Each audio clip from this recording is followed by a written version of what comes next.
Hello students, मैं चिरंजन कुमार सिंह। आज आप लोगों का मेरे CPAA क्लासेस में स्वागत है।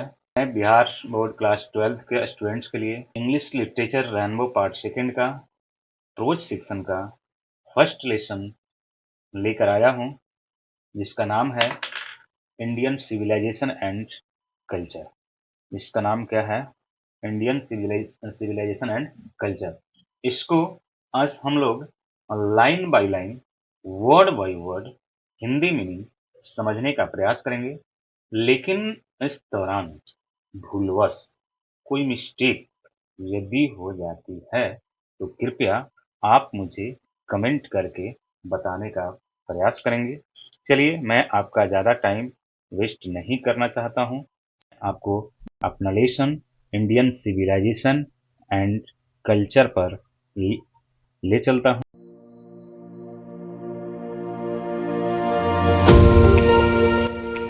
इंडियन सिविलाइजेशन एंड कल्चर, जैसा कि आप देख रहे हैं कि उसके नीचे एक वर्ड महात्मा गांधी लिखा हुआ है, यानी कि इंडियन सिविलाइजेशन एंड कल्चर की राइटर कौन है? महात्मा गांधी। पहले हम इस लेसन का हेडिंग का मीनिंग समझते हैं। लिखा हुआ है क्या? इंडियन। इंडियन का मतलब होता है भारतीय, जो कि हम लोग भारतीय हैं भी, यानी कि हम लोग भारत देश के निवासी हैं, तो भारतीय हैं। और इंडियन यहाँ पर भी वर्ड आया हुआ है, तो इसका भी मीनिंग क्या होता है? भारतीय होता है। उसके बाद हम देखते हैं कि एक वर्ड आया हुआ है सिविलाइजेशन। क्या आया हुआ है? सिविलाइजेशन आया हुआ है। इस सिविलाइजेशन का मतलब होता है सभ्यता। क्या होता है? सभ्यता होता है। इस सिविलाइजेशन का मतलब क्या होता है? सभ्यता होता है। और आगे लिखा हुआ एक वर्ड है कौन सा?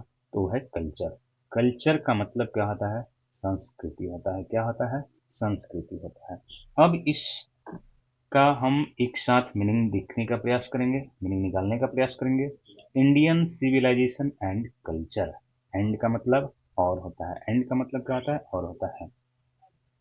यानी कि आप देख रहे हैं कि भारतीय सभ्यता और संस्कृति, इंडियन सिविलाइजेशन एंड कल्चर का एक साथ मीनिंग निकालते हैं तो क्या निकलता है? भारतीय सभ्यता और संस्कृति। और इसके लेखक कौन है? महात्मा गांधी। इसके लेखक कौन है? महात्मा गांधी हैं। अब इस लेसन में आज हम महात्मा गांधी जो राइटर है इस लेसन का, इसके बारे में कुछ नीचे लिखा गया है, जिसको हम लोग क्या करते हैं? देखते हैं कि महात्मा गांधी के बारे में क्या दिया हुआ है, क्या नहीं बताया गया है। इस लेसन में अभी हम लोग सीखते हैं, देखते हैं। चलिए, इस लेसन का आपका फर्स्ट जो लिखा गया लाइन है, उसमें लिखा गया क्या है? तो मोहनदास करमचंद गांधी। क्या लिखा गया है? मोहनदास करमचंद गांधी।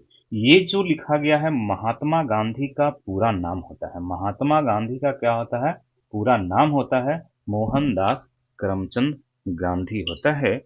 आप ब्रैकेट में देख रहे होंगे क्या लिखा गया है?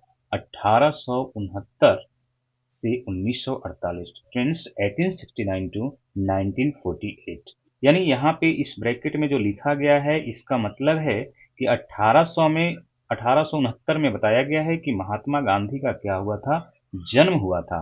क्या हुआ था? जन्म हुआ था। और 1948 में इनकी क्या हो गई थी? मृत्यु हो गई थी। अर्थात महात्मा गांधी अर्थात मोहनदास करमचंद गांधी की मृत्यु कब हो गई थी?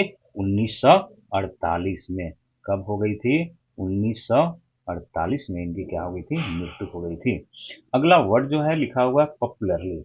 पॉपुलरली नन एज बापू और the father of the nation. Popularly का मतलब होता है लोकप्रिय या सार्वजनिक रूप में या लोकप्रियता से होता है। नन का मतलब होता है जाने जाते हैं, जाना जाता है। और बापू और एच बापू और the father of the nation. Nation का मतलब हम क्या जानते हैं? राष्ट्र होता है। नेशन का मतलब क्या होता है?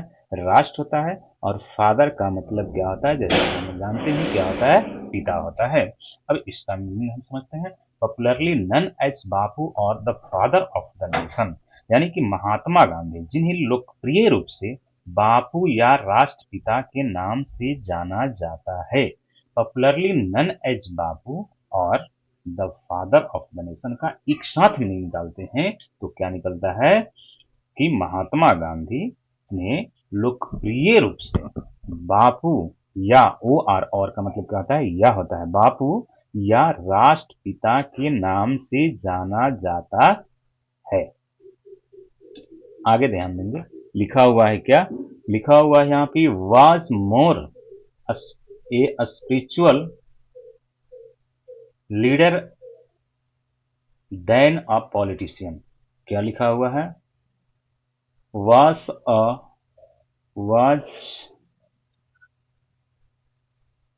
मोर अ स्पिरिचुअल लीडर।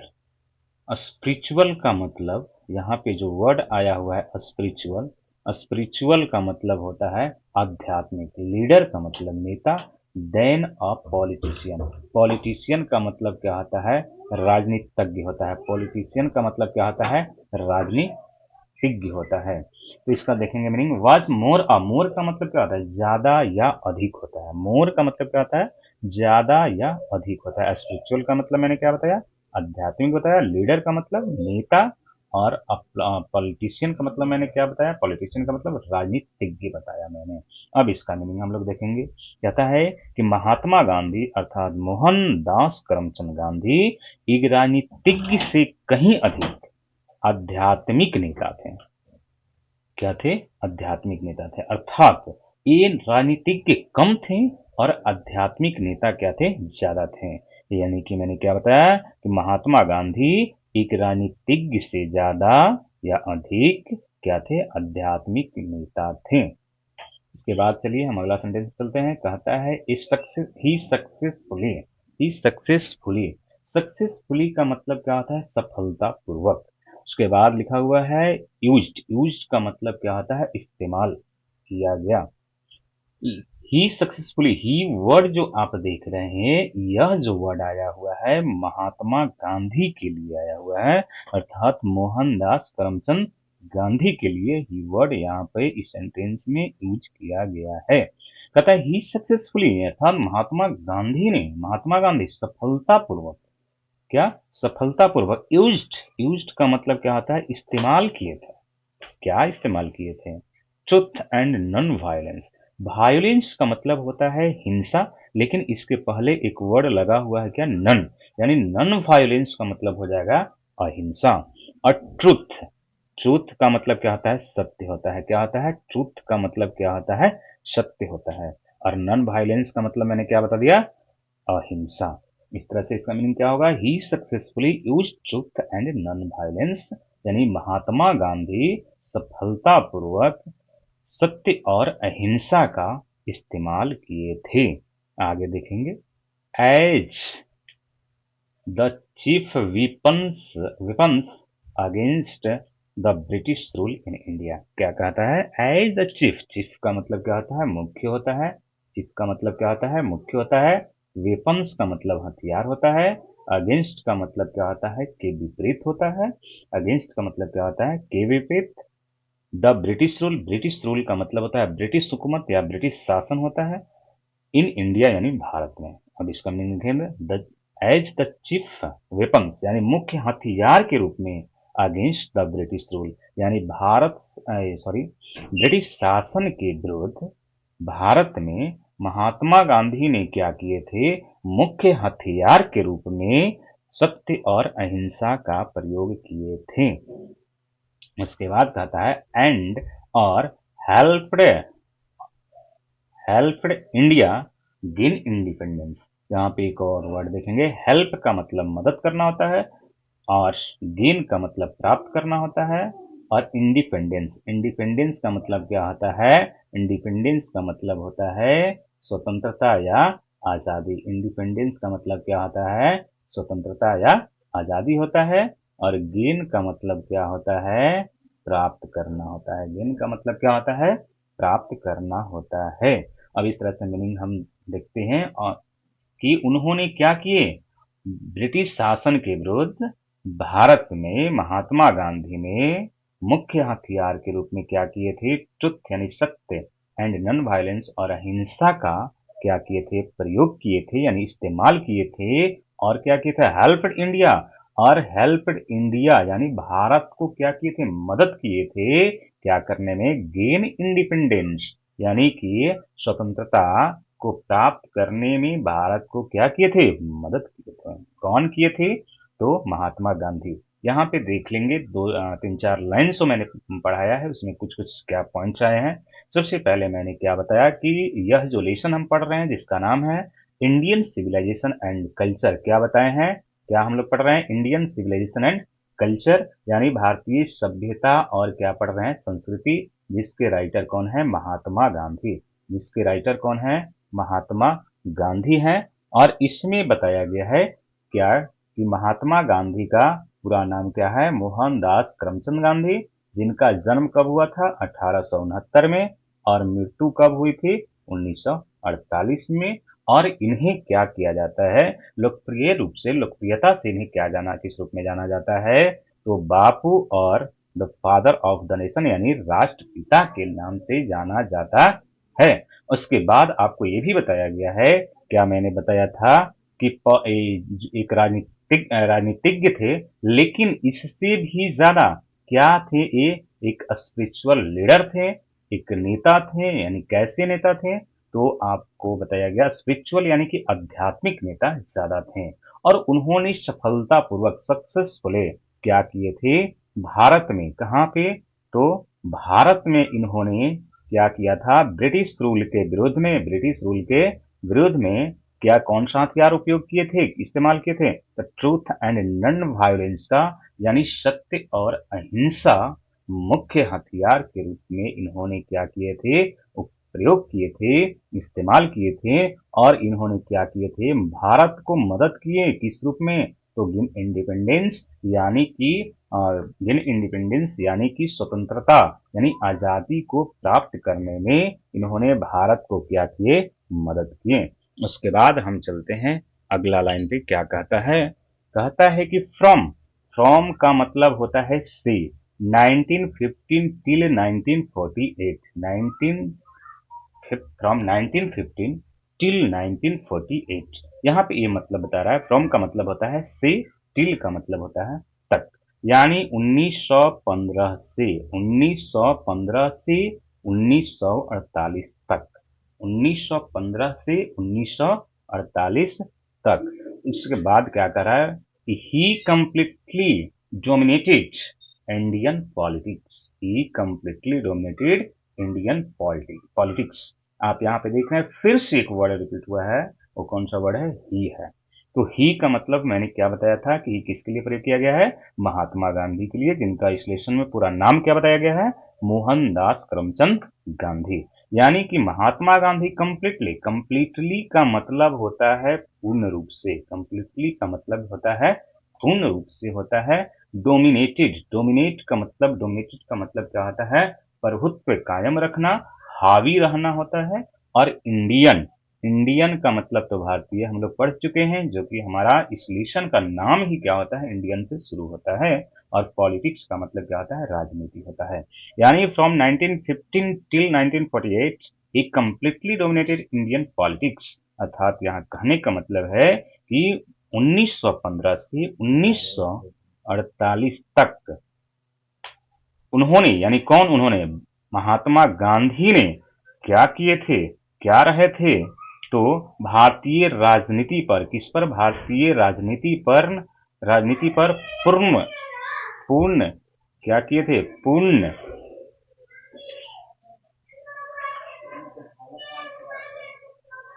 रूप से हावी रहे थे, यानी कि अपना प्रभुत्व जो होता है क्या हुआ था, कायम रखे थे। कब से कब तक, तो 1915 से 1948 तक।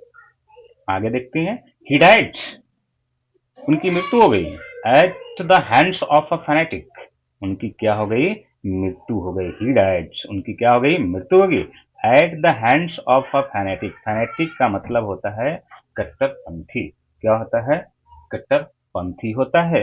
और हैंड्स के हाथों, यानी ही डाइड, उनकी मृत्यु हो गई at the hands of a fanatic, यानी किसके हाथों मृत्यु हो गई, तो एक कट्टरपंथी के हाथों महात्मा गांधी की क्या हो गई, मृत्यु हो गई। यहाँ पे ही फिर से उन्हीं के लिए आया हुआ वर्ड है ऑन। कब? तो ऑन 30 जनवरी, यानी 30 जनवरी को कब हुई थी? 30 जनवरी को हुई थी। और कब? तो 30 जनवरी 1948 को, यानी कि महात्मा गांधी की मृत्यु एक कट्टरपंथी के हाथों 30 जनवरी 1948 को हो गई थी। उसके बाद आप देखेंगे लिखा हुआ है क्या? लिखा हुआ है क्या? लिखा कहाँ पे हम लोग हैं? हम लोग हैं अभी, हाँ 1948 हो गया। कहता है his autobiography. His autobiography, autobiography का मतलब होता है, क्या होता है? आत्मकथा होता है। क्या होता है? आत्मकथा। हिज यानी उनकी, यानी किनकी? तो महात्मा गांधी की, यानी महात्मा गांधी की ऑटोबायोग्राफी होगी, जिसका नाम क्या है? My experiments with truth.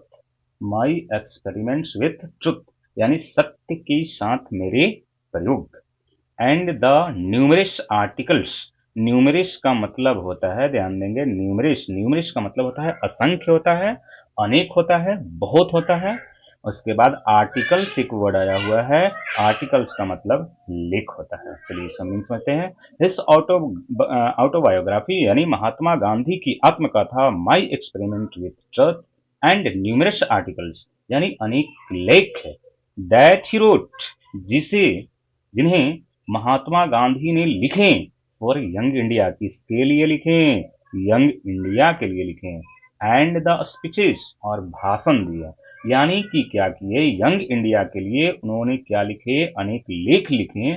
और उनकी जो आत्मकथा, जिसका नाम क्या है? माई एक्सपेरिमेंट्स विथ ट्रुथ, और उन्होंने क्या किए? भाषण दिए। द स्पीचेस, उन्हें भाषण, उनकी भाषण that he delivered on different occasion, different occasions. Occasions का मतलब होता है अवसरों, डिफरेंट का मतलब होता है भिन्न या भिन्न भिन्न।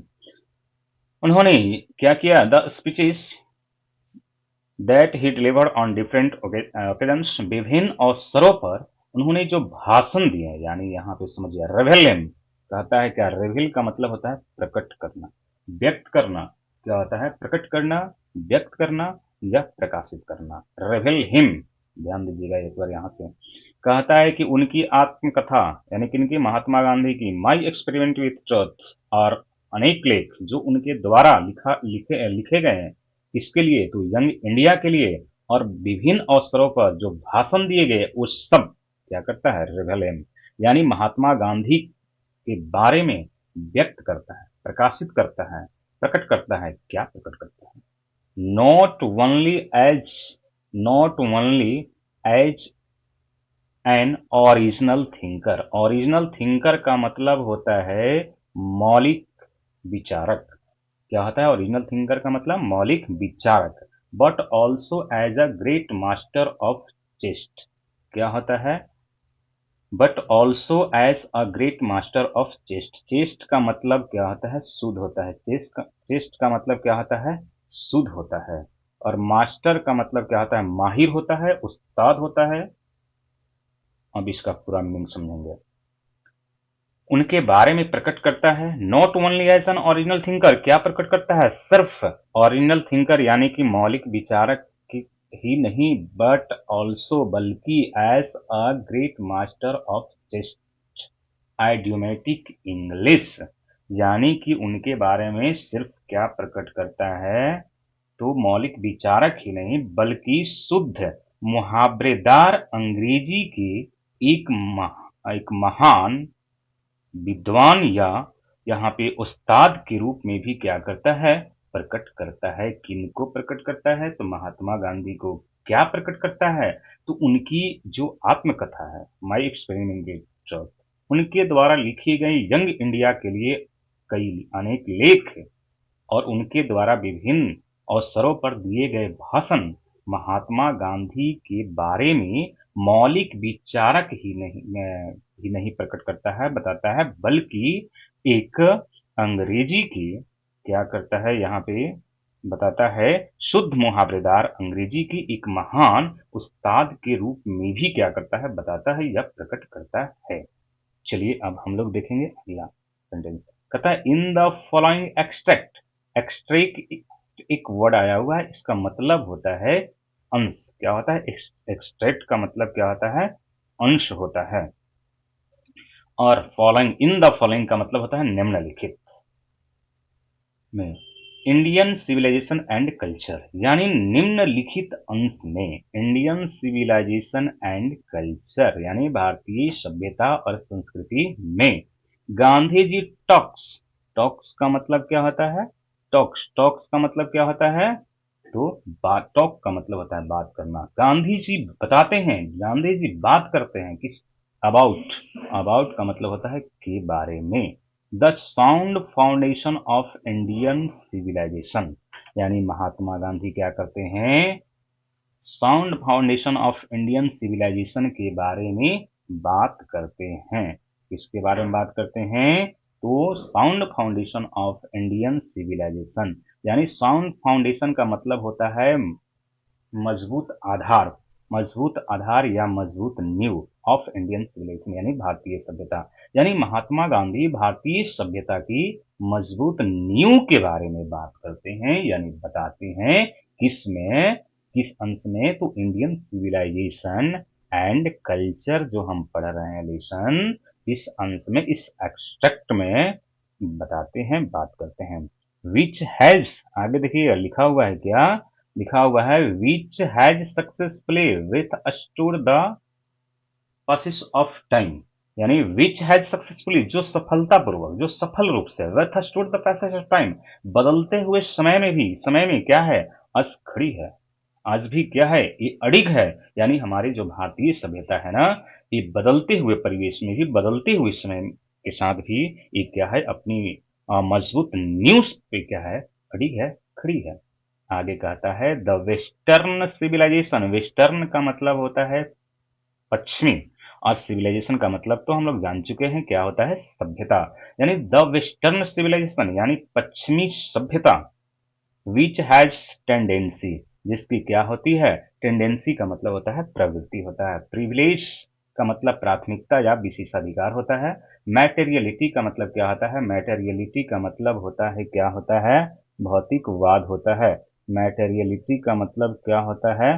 भौतिकवाद होता है।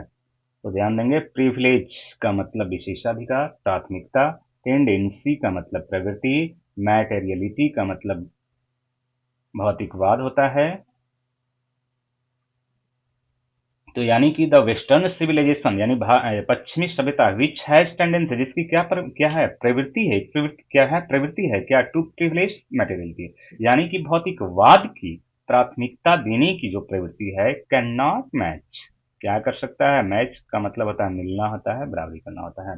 कैन नॉट मैच, बराबरी नहीं कर सकता है किसका? The Indian civilisation. The Indian civilisation that elevates the, क्या है आप? तो हम लोग कहाँ पहुंचे थे? चलिए यहाँ से देख लेते हैं फिर से। द वेस्टर्न सिविलाइजेशन, वेस्टर्न का मतलब क्या होता है? पश्चिमी होता है। सिविलाइजेशन का मतलब सभ्यता होता है। Which has the tendency, tendency का मतलब मैंने क्या बताया था? प्रवृत्ति बताया था। प्रिविलेज का मतलब भी बता दिया है मैंने, क्या तो विशेषाधिकार या प्राथमिकता होता है। मैटेरियलिटी का भी मतलब मैंने क्या किया है? बता दिया है।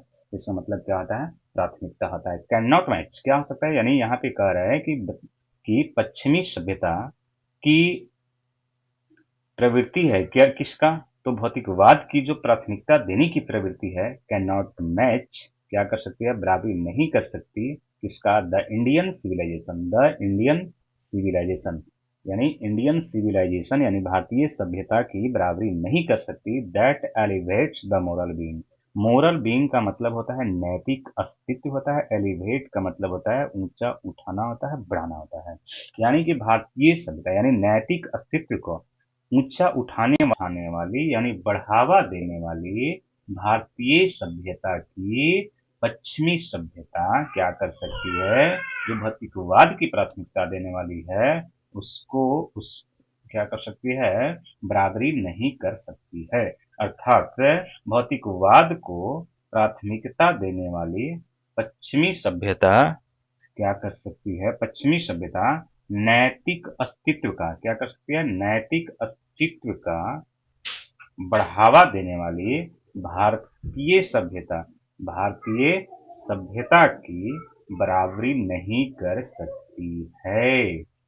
चलिए दोस्तों, आज हम लोग यहीं तक पढ़ेंगे। आज हमने क्या किया, सीखा?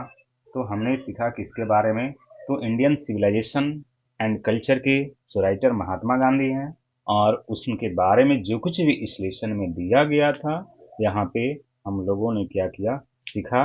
बाकी हम लोग फिर से मिलेंगे किस में? तो पार्ट 2 में मिलेंगे हम लोग। पार्ट 2 में हम लोग नेक्स्ट मिलेंगे।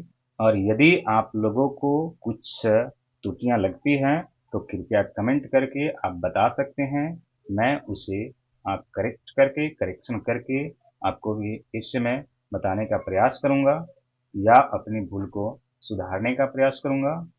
और आप इस वीडियो को करें और मेरे चैनल को सब्सक्राइब कर सकते हैं। ये आपकी मर्जी है, कोई मैं फोर्सली नहीं बोल रहा हूँ। यदि पसंद आती है, आपको मेरी पढ़ाई समझ में आती है, तो चलिए ठीक है। Thank you.